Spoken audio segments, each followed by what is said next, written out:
সৃষ্টিকৰ্তাৰ বিধান অনুসৰি সকলো জীৱবিজ্ঞানৰ অন্তৰ্ভুক্ত অৰ্থাৎ জৈৱিক। জীৱ জীয়াই থাকিবলৈ অম্লজান, পানী, খাদ্যৰ প্ৰয়োজন। কিন্তু এই উপাদানসমূহৰে জীৱন গতিশীল হ'বলৈ প্ৰয়োজন।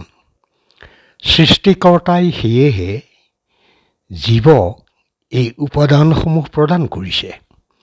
বিভিন্ন প্ৰজাতিৰ জীৱ ধৰাত, পানীত, আকাশত বিচৰণ কৰাৰ ক্ষমতাৰে জীৱসমূহৰ ভাগ ভিন্ন ভিন্ন।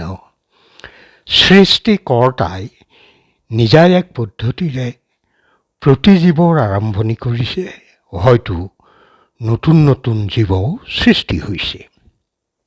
তেনেকৈ কালক্ৰমত কিছুমান প্ৰজাতিৰ জীৱ বিলুপ্ত হৈছে বা শাৰীৰিক গঠন পৰিৱৰ্তন হৈছে।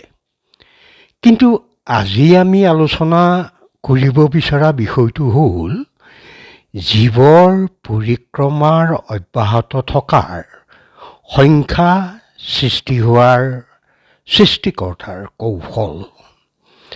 মনীষী কাৰ্ল মাৰ্ক্সে ওকালতি কৰা ডাইলেক্টিকেল মেটেৰিয়েলিজমৰ যদি আঁত ধৰি সাধাৰণভাৱেও কওঁ, ই উপলব্ধ জীৱ পদাৰ্থ আদিৰ ক্ৰমবিকাশৰ কথা কয় আৰু এনে ক্ষেত্ৰত জীৱ মানুহ প্ৰজাতিও বাদ পৰি নাযায়।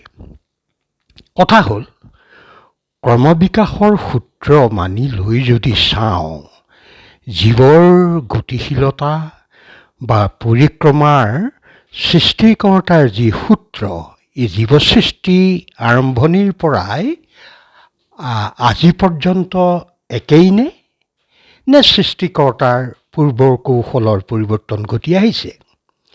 আমি জানো যে পুংলিংগ আৰু স্ত্ৰীলিংগৰ সংমিশ্ৰণত জীৱৰ সৃষ্টি হয়। এই প্ৰক্ৰিয়া জীৱন্ত কৰি ৰাখিবলৈ জীৱসমূহক স্বাভাৱিক প্ৰবৃত্তি প্ৰদান কৰা হৈছে। অতি গুৰুত্বপূৰ্ণ স্বাভাৱিক প্ৰবৃত্তি হৈছে যৌন প্ৰবৃত্তি। মানৱ প্ৰাণীৰ ক্ষেত্ৰতো সেয়েই প্ৰযোজ্য। আমি জানো যে জীৱৰ পৰিক্ৰমা অব্যাহত ৰাখিবলৈ সৃষ্টিকৰ্তাৰ যৌনতা নামৰ কৌশল জীৱৰ দেহাত মনত সন্নিৱিষ্ট কৰা হৈছে। আমি মানৱ প্ৰাণী যিহেতু উৰ্বৰ মস্তিষ্কৰ অধিকাৰী, সেয়েহে আমি শৃংখলাবদ্ধভাৱে বিয়া বাৰুৰ প্ৰথাৰে যুগ্ম জীৱন আৰম্ভ কৰোঁ, পৰিয়াল হিচাপে বসবাস কৰোঁ, সমাজ পাতি থাকোঁ আৰু এলেকাভিত্তিক প্ৰদেশ বা দেশ আদি গঠন কৰি জীৱৰ মানদণ্ড উন্নত কৰাত মনোনিৱেশ কৰোঁ। ইতৰ শ্ৰেণীও আমাৰ দৰে সমাজ পাতি থাকেনে? যেনে স্তন্যপায়ী, কেঙেৰু, বান্দৰ, পহু, মেকুৰী, ডলফিন আদি জাক পাতি থকা দেখা যায়। কিন্তু আমাৰ দৰে যুগ্ম জীৱনৰ যাপন কৰি পৰিয়াল সৃষ্টি নকৰে।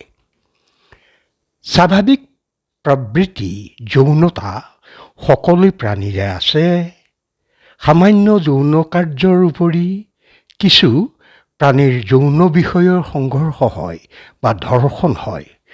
বহুকেইটা প্ৰজাতিত ধৰ্ষণ সংঘটিত হয়, যেনে চেপেটা কৃমি, গুবৰুৱা, চিম্পাঞ্জী ইত্যাদি। যৌনতাৰ এই সংঘৰ্ষ বিভিন্ন ধৰণে সংঘটিত হয়, যেনে শাৰীৰিক আক্ৰমণ, ধৰ্ষণ, জননেন্দ্ৰিয় বা গুপ্তাংগ আৰু আচৰণ অস্ত্ৰ হিচাপে ব্যৱহাৰ কৰে। বীৰ্যৰ ৰসায়ন সংশোধিত কৰে। আনকি এই সংঘৰ্ষত এবছৰীয়া বা তাতোতকৈ কম বয়সৰ পোৱালি মাৰি পেলায়। মাকেও এই কাম সংগঠিত কৰিব পাৰে। এই ধৰ্ষণ কাণ্ডত মৃত্যুবৰণো কৰে। দেখা গ'ল, ইতৰ প্ৰাণীয়ে মানৱ সভ্যতাৰ দৰে সভ্য হৈ জীৱন যাপন নকৰে, প্ৰকৃতিৰ তত্ত্বাৱধানতহে কৰে। নেচাৰেল ছেক্স ইনষ্টিংক্ট বা প্ৰাকৃতিক যৌন প্ৰবৃত্তি বা ক্ষুধা সকলো জীৱৰ এক সৃষ্টি বা আশীৰ্বাদ। কিন্তু আমি সভ্য বুলি দাবী কৰা মানৱ প্ৰাণীক সৃষ্টিকৰ্তাই নিশ্চয় প্ৰমাণপত্ৰ দিয়া নাই। সেয়েহে আমি মানৱ প্ৰাণীৰ হাতত দুটা বিকল্প আছে। হয় আমি সভ্যতাৰ মুখাখন খুলি ইতৰ প্ৰাণীৰূপে বসবাস কৰিব লাগিব, নহয় কঠোৰ আইনৰ লগতে বৈজ্ঞানিক উপায় উদ্ভাৱন কৰি আমাৰ পাশৱিক যৌন ক্ষুধাক নিয়ন্ত্ৰণ কৰিব লাগিব। এতিয়া দেখা যায় এনেধৰণৰ ধৰ্ষণ কাৰ্য সংঘটিত হ'লে আমি দলে বলে ওলাই আহি ইয়াক কঠোৰ ভাষাৰে নিন্দা কৰোঁ, ফাঁচীৰ দাবী কৰোঁ আৰু ৰাইজৰ হাতত গতাই দিবলৈ কৰোঁ, দাবী জনাওঁ।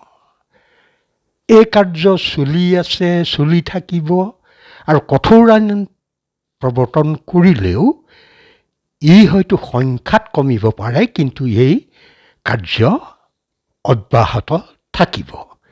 গতিকে কি ধৰণে ইয়াক পৰাভূত কৰিব পৰা যায় সেই বিষয়ে দুটা কথা উনুকিয়াই দিলোঁ। বিষয়টো বিবেচনা কৰি চাবলৈ সকলোলৈ এৰিলোঁ। ধন্যবাদ।